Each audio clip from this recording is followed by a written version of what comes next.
From Fargo and serving you on TV, online, and on the go, this is Valley News Live at 10. People living in a South Fargo neighborhood are breathing a little easier tonight. There's an end in sight to what many describe as a problem property along 18th Street South. Tonight, police are searching for 32-year-old Amber Barrett, who's facing charges of child neglect and failure to report a death. Valley News Team's Courtney Lockey joins us live now with the very latest. Courtney? Mike, this is the house where 6 young kids called police and told them about a man that they couldn't wake up.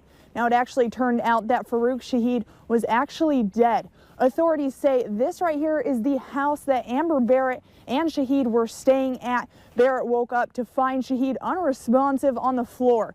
Now, despite knowing that he was dead, she left her 2 young kids at home with the body and went to work. Police told me today, though, this wasn't the first time they'd been to this house.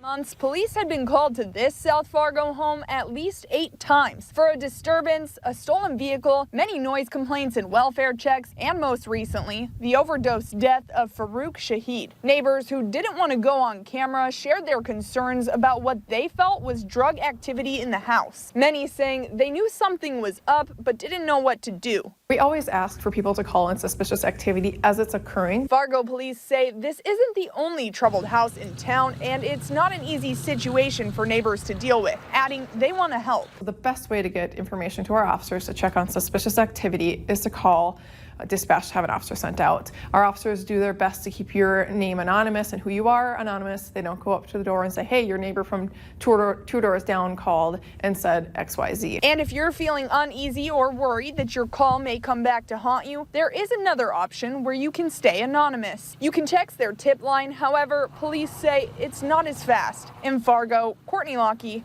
Valley News Live. There is a warrant out for Barrett's arrest. Anyone with information is urged to contact Fargo Police.